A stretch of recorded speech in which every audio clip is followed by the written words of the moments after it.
Welcome to episode number 7 of Step Into a Story. This week we feature Ilona Parunakova. As a descendant of Armenian Genocide survivors in World War I and a survivor of the Civil War in the Republic of Georgia, Ilona has experienced many tough challenges throughout her life that almost broke her spirit. However, she withstood them all and emerged stronger, wiser, and with a strong resolve to serve and make a positive impact on the human race.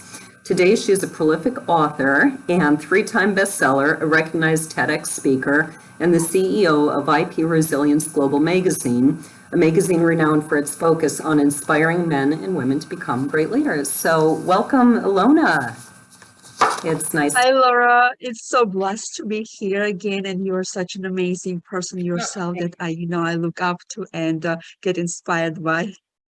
Well, sorry, my allergy tablet hasn't quite kicked in. My throat is a little raspy here. So can you, before we jump into reading, can you tell our readers about, I believe it was your first book, Opium of the Almond Tree? What is that about?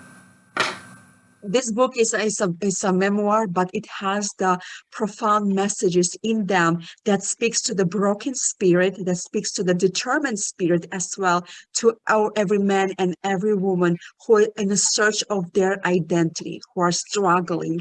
And I take them through the journey, through my life, and we are discovering this beautiful essence of our identity and strength that we can possess to discover who we are. And when we find who we are, that's our biggest victory, and we do not need anybody else's opinion, anybody else's approval about being who we are and enjoy our essence.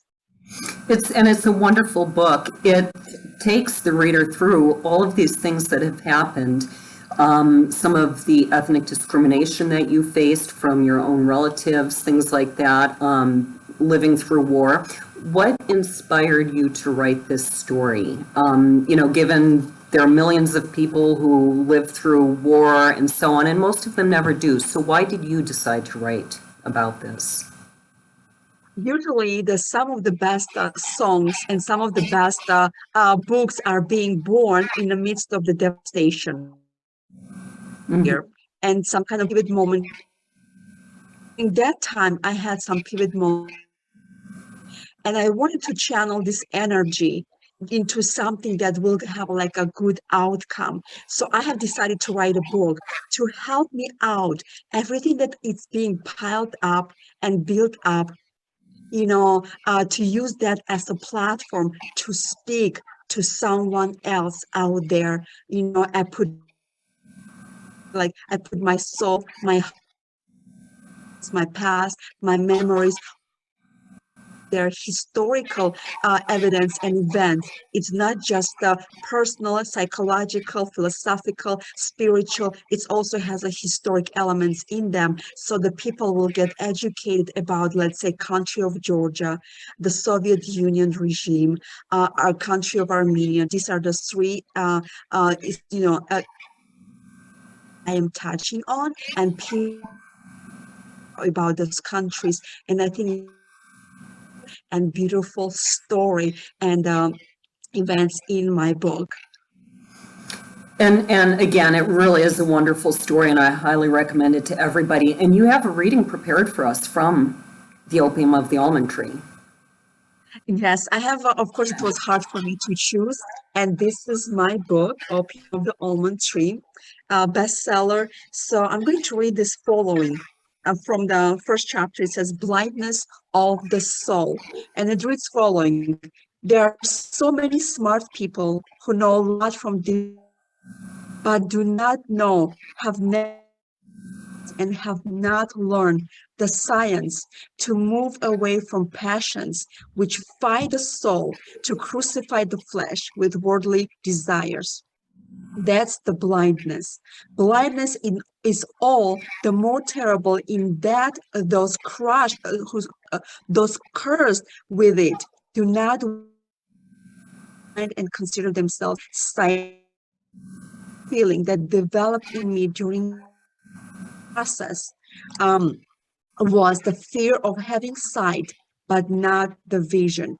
For the first time, looking at my parents, I saw robust and unfailing love, undivided care, and their unselfish sacrifice for me.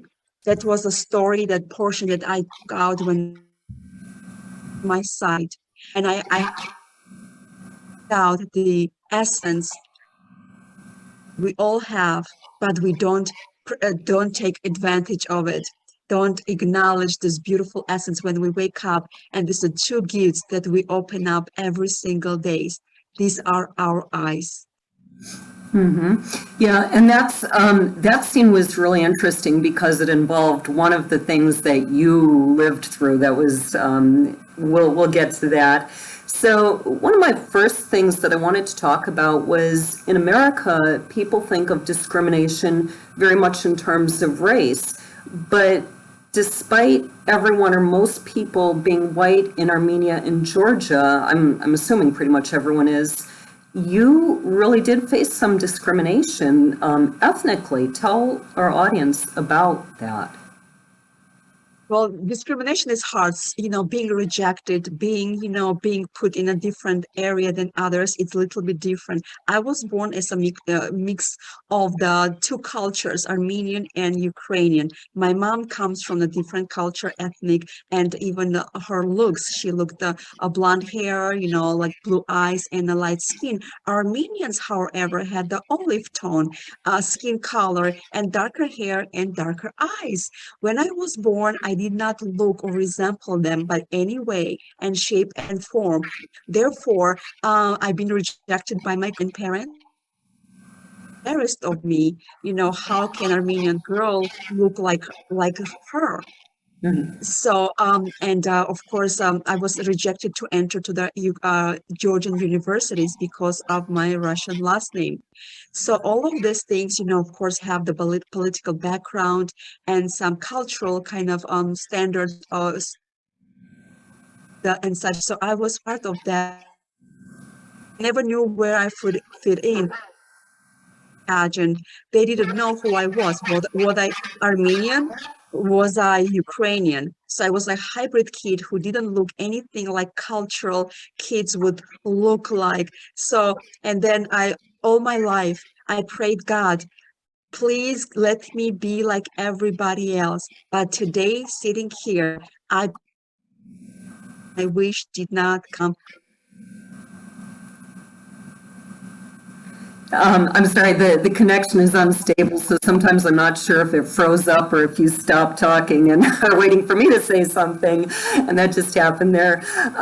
So besides discrimination, you suffered a lot growing up. You almost lost an eye. I mean, you ran into a tree branch and literally knocked your eye out, which was just it hurt just to read that passage.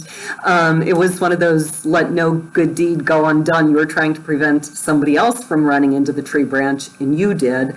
You had surgery, I believe, twice without anesthetic, which again was just horrible to read, especially when you were a child, like what, 11? You went hungry and cold in these warriors.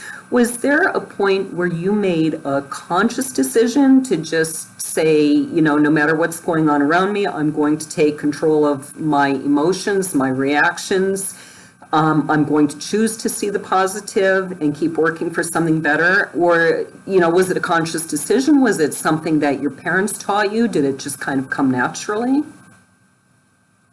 Yes, of course, we all have to have on a daily basis. And the word decide comes from the two different words. D means do, side means to die. So every time we make a decision, it's pretty much a do or die moment. So yes, of course, I had to control how I feel and react on everything that is around me. I did not want to be part of choices for me.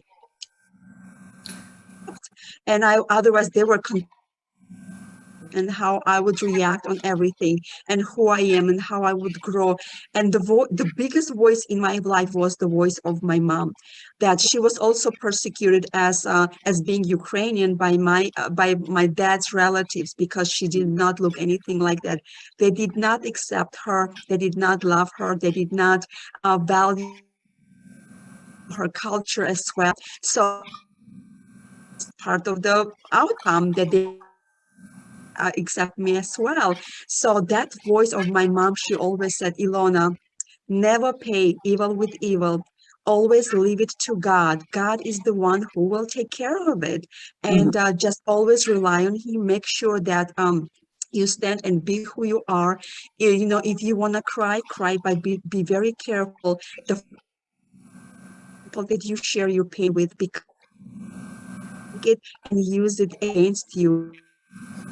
I had a friend who had betrayed me right after the beauty pageant. She turned me in and said so many negative things and lies about that didn't happen. And of course, praise God, 3 weeks later, everything has been removed and restored as well. But yes, I had to make a decision about just rebuild myself. And sometimes the biggest thing that we find our identity through the hurdles, through the adversities, through the pain, through the devastation. That's when we find who we truly are, because that's when our essence, that's when our values are truly shine through. And that's the biggest thing that I shaped my identity and who I am during those problems. Not while I had everything was fine.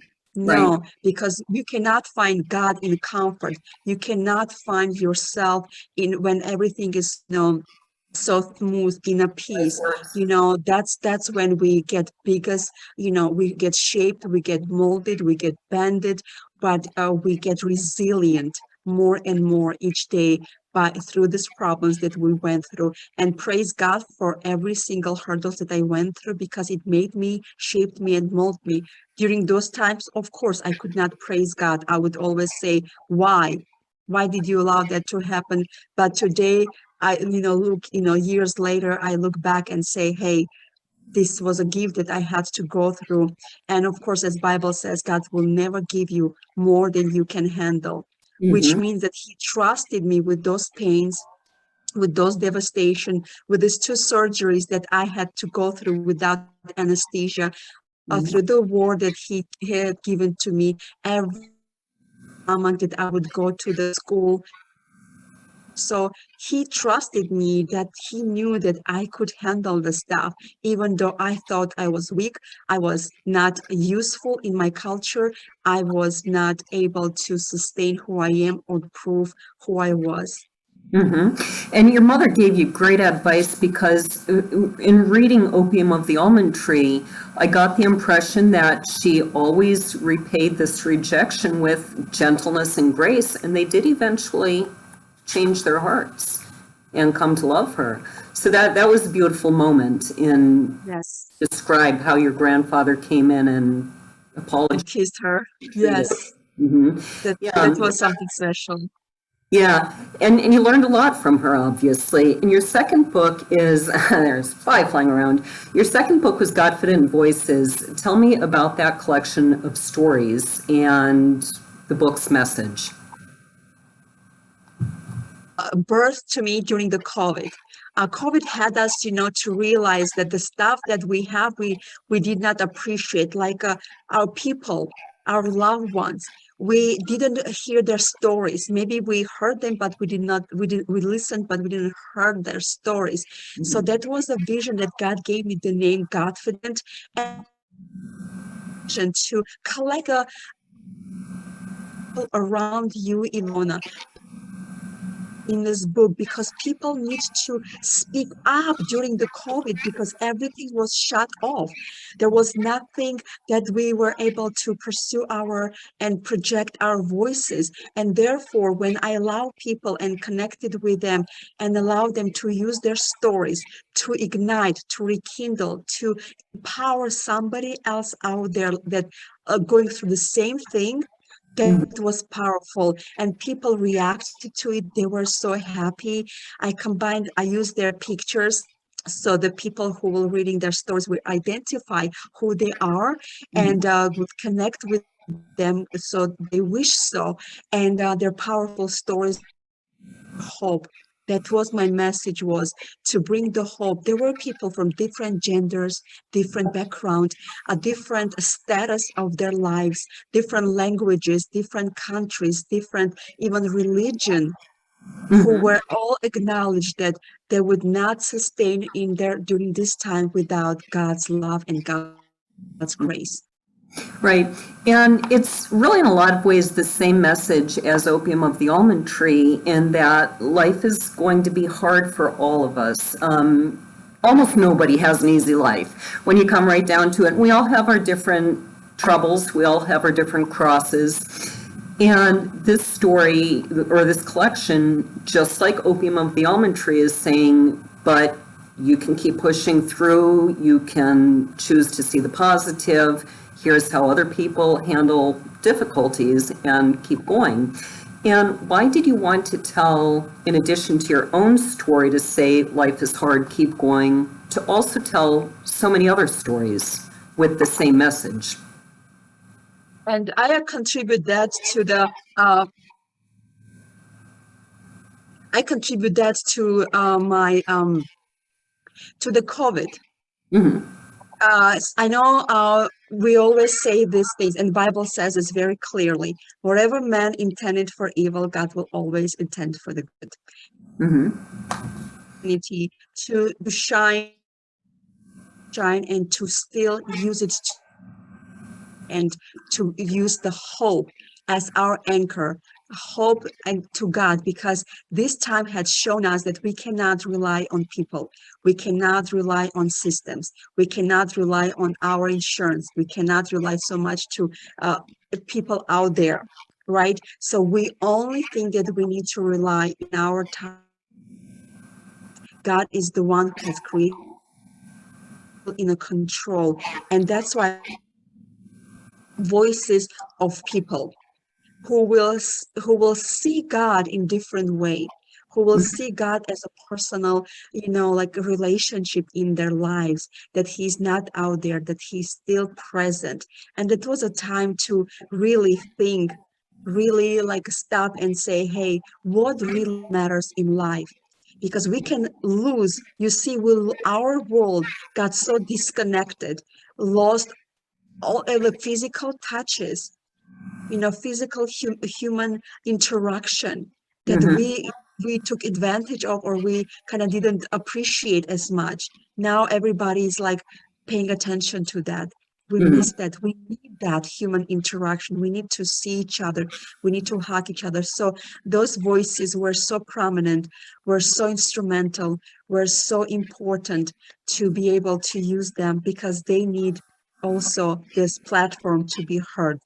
And I reached out to them, and it was God's vision that I said, okay, I have to respond. Yep, and it came out great. It was an enjoyable collection. Now, you've accomplished some pretty amazing things in your life. You have completed, I think, a marathon and a triathlon. Is that right? Yes.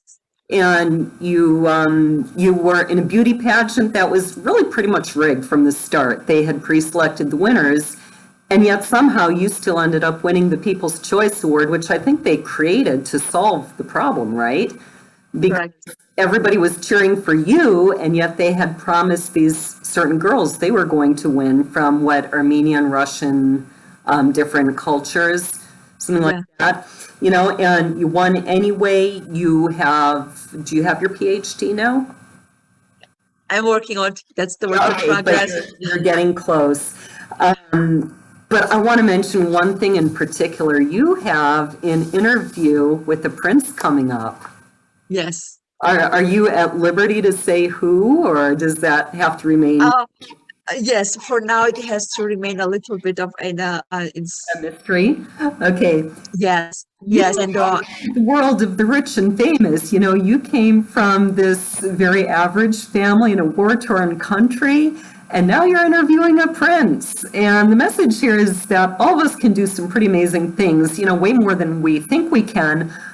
But tell my audience how you snared an interview with the prince. That's just amazing. Well, we all have that passion in our lives. We all have dreams in our lives.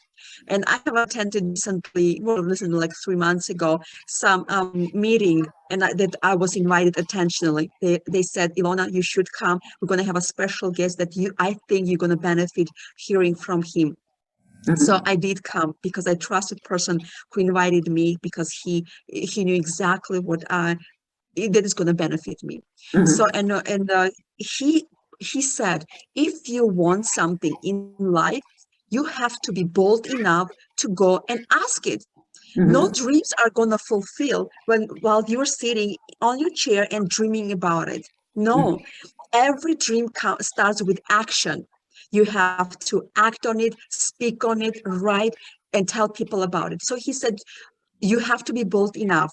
So and he was a movie producer, very famous, movie. And they asked, do you guys, of course, I was the first one that asked, raised the hand. And I said, okay, you told me about power of no. And here I am. I'm going to ask you, I need you to come to be the guest of my podcast show. And you have two options, say yes or yes. So he's like, so he didn't know what to say. He's like, yes. So in 3 days, he was a guest on my podcast show, because I'm like, I'm going to take your advice to ask you. So I took this and I reached out, Googled the guy from the Prince of Morocco, and he said, yes, he said, His Highness will be available. And I was like, who is he talking about? So that's how he approaches himself.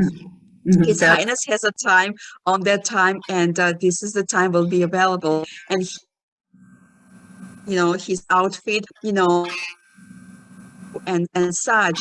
So I'm like, thank you so much, Your Highness, for your present, for being able to, bless me with your present, with your interview. And I think it will be essence to everybody else to be bold and courageous and ask, because in my life I have endured so many closed doors, so many rejections, but it built in me the power of. So in addition to having written so many books, what are you on, like your 6th or 7th book at this point? You founded and you run IP Resilience. What is the purpose of your company? This is just to talk to being the one place where people can come and find this grace, acceptance, to come as they are and be and the resolution. So I help people as a life coach to find the purpose of their life, to rekindle their passion so they can dream again. I want to see the smile on their face, and I want to speak to this bankrupt in spirit, to the drained person, even the business people, because they are an effort, and when they see the results only in monetary worth, and then they feel that their identity and their value is being shaped. So I want to help them. I want to restore their passion, and I want to rekindle. I want to ignite their dreams back into their lives. I want them to love who they are. I want them to bring their value and understand that they are invaluable. They are priceless. They are amazing. They are unique. They don't need to prove anything to anyone to be sustained in this world.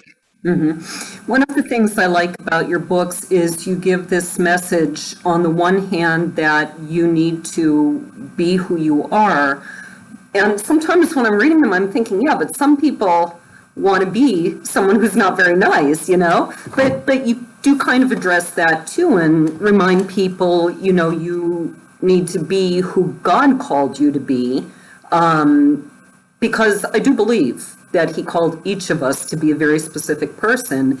And if you do that, you're not going to be just, running off at the mouth, insulting people, whatever. You talk about also needing to be who you are, but to behave with grace, with kindness, with, to work on improving yourself, that sort of thing. So I appreciate that you address that.